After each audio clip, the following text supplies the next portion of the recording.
Have you ever felt like no matter how hard you work, you're just running faster on a treadmill that stayed in the exact same place?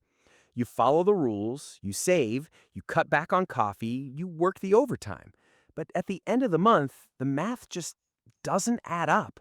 Most people think they have a money problem. They think they need a better job, a side hustle, or a lucky break. But what if the problem isn't your effort? What if the problem is that you're playing a game designed for you to lose, while a tiny group of people, the top 1%, are playing a completely different game with different sets of rules on the exact same board? Today, we're going to look at the 1% rule. It's not a secret investment or a get rich quick trick. It's a fundamental shift in how the global financial system actually moves wealth. Once you see the game board for what it really is, you can never go back to playing the old way. Imagine a giant Monopoly game. Most people are taught to play on board A. On this board, the goal is active survival. You trade your time for a paycheck. You use that paycheck to pay for a roof over your head and food on the table. If you have anything left, you put it in a savings account. On board A, you are a consumer. The system is designed to keep your money moving away from you through interest, inflation, and taxes as fast as you can earn it. Now, look at board B. This is the board the 1% play. On this board, they aren't consumers, they are owners. The 1% rule states that wealth isn't gathered by working harder, it's gathered by positioning yourself where the money is already flowing. While board A is about spending your time to get money, board B is about using money to buy back your time.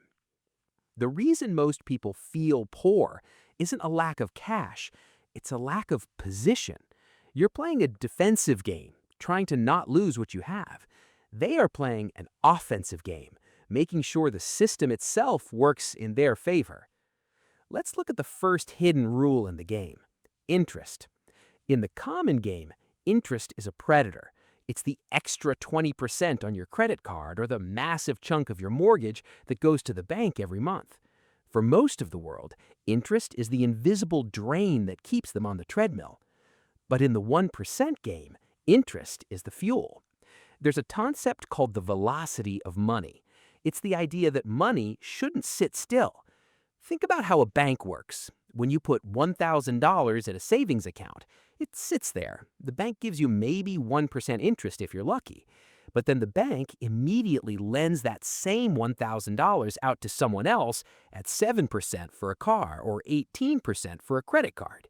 The bank is playing the 1% rule. They don't save money, they move money. They take your stagnant capital and turn it into active cash flow.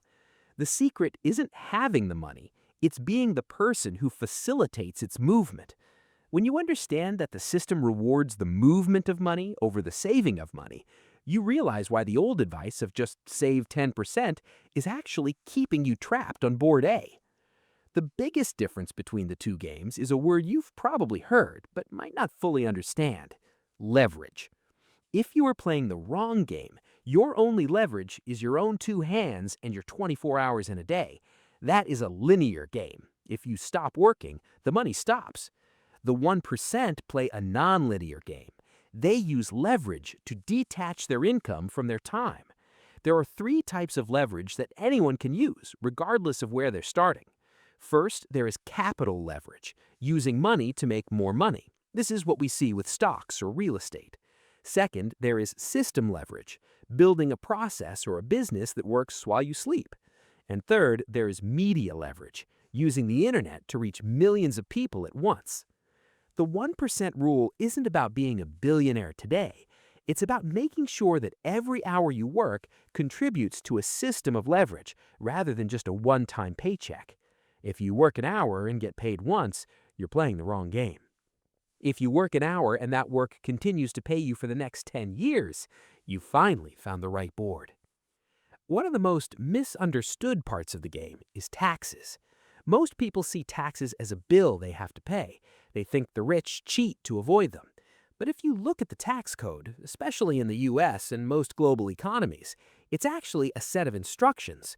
The government wants certain things to happen. They want housing built, they want jobs created, and they want energy produced. So they write incentives into the code. If you play the consumer game, you're taxed at the highest rate because you're not providing those things. You're just earning and spending. But if you play the owner game, the 1% game, you align your actions with what the government wants. You provide housing, you invest in businesses, you create movement in the economy, and in return, the rulebook allows you to keep more of your wealth. It's not a loophole, it's the reward for playing the game the way the system was designed to be played. The 1% don't fight the rules, they learn them better than anyone else.